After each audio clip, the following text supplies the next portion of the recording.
भारत को दहलाने आई सीमा आखिरकार पकड़ी गई है। अब सीमा का कहना है कि मैं यहां पर आई थी अपने प्रेमी से मिलने के लिए, उसके साथ रहने के लिए, लेकिन इसके पीछे की सच्चाई क्या है वो अब उभर कर सामने आने लगी है और इसके बारे में हम आपको बताएंगे। यूपी के जो पूर्व डीजीपी है उन्होंने कहा कि भैया इसका नार्को टेस्ट किया जाना चाहिए और पता लगाना चाहिए कि ये क्या सच बोल रही है और क्या झूठ बोल रही है। I totally agree. आप लोगों से ही पूछता हूं कि क्या इसका नार्को टेस्ट करवाया जाना चाहिए, नहीं करवाया जाना चाहिए, और आपको क्या लगता है कि ये जासूस है या नहीं।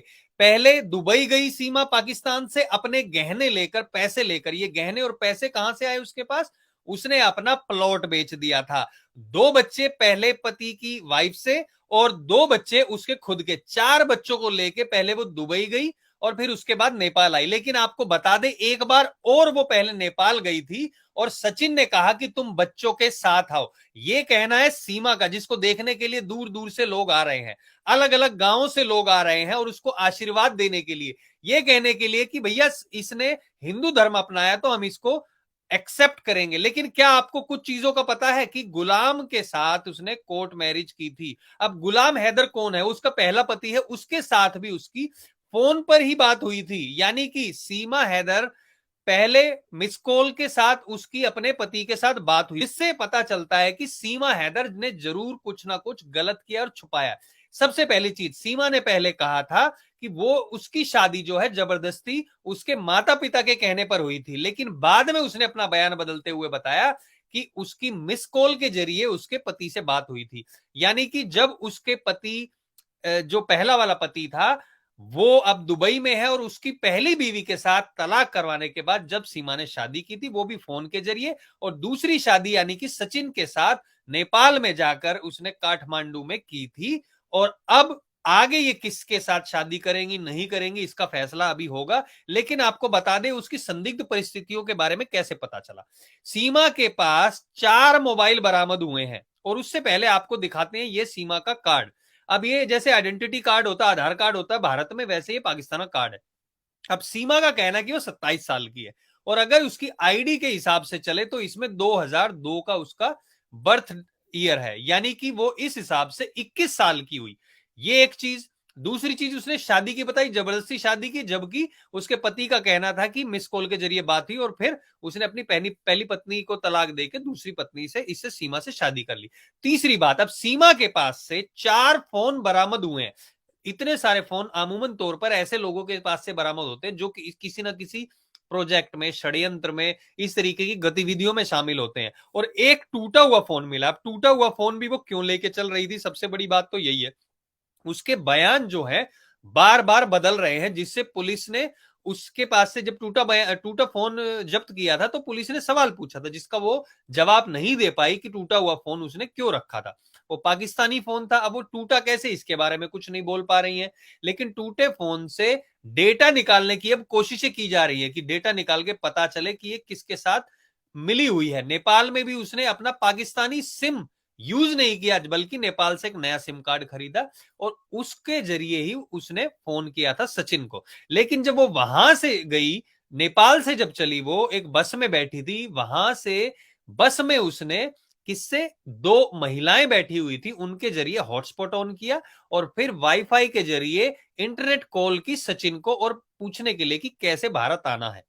अब वो भारत में जब आई हैं तो कहां कहां से होते हुए आई हैं ये भी हम आपको बताएंगे यहां पर। लेकिन पबजी खेलने के दौरान उसकी बात हुई थी। सबसे पहले आपको ये जो दिखा रहे हैं हम, गेम खेलने के दौरान आपस में हुई। आप लोगों ने बहुत सुना होगा रब ने बना दी जोड़ी। अब ये पबजी ने बना दी जोड़ी, यानी कि पबजी खेल रही थी ये महिला। ये 5वीं तक पढ़ी हुई है, लेकिन ये, इसको आईटी की नॉलेज है, इसको फोन में पबजी खेलती है। उसका जो पहला पति था उससे बातचीत थोड़ी सी बंद हो गई थी क्योंकि पाकिस्तान में उस टाइम इंटरनेट बंद कर दिया था, हालात ऐसे हो गए थे, ये उसके पति का कहना है। लेकिन जब इंटरनेट की सेवा दोबारा चालू हुई और उसको पता चला कि हाँ भैया सीमा को फोन करे, फोन नहीं उठाया। उसके भाई को फोन किया, जो उसका भाई पाकिस्तान की सेना में बताया जा रहा है। अब सोचिए, पाकिस्तानी सेना में इसका भाई है और फिर उसको कॉल किया इसके पहले पति ने, तो उसने कहा कि मुझे नहीं पता। उसने जाके घर पे देखा तो पता चला कि वो जमीन खरीदने गई है। लेकिन असल में जब वहां पे गई जिस जमीन वाले के पास, जो प्रॉपर्टी डीलर, उसने कहा कि वो तो जमीन बेच के चली गई है दुबई। फिर दुबई फिर उसने कोशिश की दुबई में जो जिनको जानते थे उनसे कांटेक्ट किया जाए, तब पता चला कि वो न्यूज में आ गई कि हाँ वो नेपाल के जरिए, वो तो भारत में है, अब वो जेल में है इस टाइम पे। अब सब सीमा जो है वो सचिन के जरिए ये पता लगाती थी कि भारत में कैसे आया जा सकता है, भारत के लोग कैसे हैं, ये सारी चीजें उसने पता की। और इसका कहना है ऐसे ही प्यार हो गया। आप लोगों ने जो इंटरव्यू भी देखे होंगे न्यूज चैनल पे, मुझे पर्सनली लगता है देखते ही कि इस औरत के इरादे कुछ अलग है। अब ये मत सोचना कि आदमी हूं इसलिए कह रहा हूं या फिर औरतों को ही क्यों निशाना बनाया जाता है। आप लोग सोचिए, इतनी सारी संदिग्ध चीजें यहां पर दिखाई जा रही है, उससे क्या आपको पता चलता है कि क्या आपको ये संदिग्ध नहीं लगती है? वहां पे इन्होंने बस 2019 से हालांकि इनकी बातें हो रही थी, उसके बाद इन्होंने अब जाके सरहद पार करके इलीगल तरीके से ये सीमा घुसी है। लेकिन एक और यहां पर आश्चर्य वाली बात है, और ये सिर्फ सीमा की बात नहीं है, कितने सारे पाकिस्तानी, ये सिर्फ लेडीज की बात नहीं है, और भी लोग नेपाल के जरिए भारत में अभी तक घुस चुके होंगे। हम बंगाल की सीमा की बात करते हैं, हम बात करते हैं पाकिस्तान की, वहां जम्मू कश्मीर में, पंजाब के पास वहां पे बॉर्डर में, राजस्थान में बात करते हैं, लेकिन नेपाल के जरिए भी कितने सारे लोग अब तक घुस चुके होंगे। ये सिक्योरिटी कंसर्न है, इसके ऊपर सिक्योरिटी को काम करना चाहिए। अब यहाँ पे जो बताया गया कि पहले वो खुद आई थी नेपाल, मिली, उसके बाद जब अपने चारों बच्चों को लेके आई, अब जब उसके पति ने कहा कि भैया तुम ऐसे नहीं जा सकती, तुम वापस आ जाओ, और अगर तुम्हें वापस नहीं आना तो बच्चों को तो कम से कम भेज दो, तो सीमा ने कहा बच्चे ले लो, लेना है तो। एक तरफ वो कह रही है कि नहीं मेरे बच्चों का भविष्य खराब हो जाएगा, दूसरी तरफ कह रही है हाँ अगर तुम्हें बच्चे चाहिए तो ले लो। एक बात सोचिए, इसने ये कहा कि अगर मैं वहां पे रहूंगी, भारत में यहां पे रहूंगी, तो मेरे और मेरे बच्चों का भविष्य अच्छा है, लेकिन ये सचिन के पास बच्चों को छोड़ के आना चाहती थी, तो आप सोचिए इसको बच्चों की चिंता कैसे हुई। तो इतने सारी जो चीजें हैं इसकी अलग अलग दिखाई दे रही हैं, उससे पता चल रहा है कि ये जरूर दाल में कुछ ना कुछ तो काला है।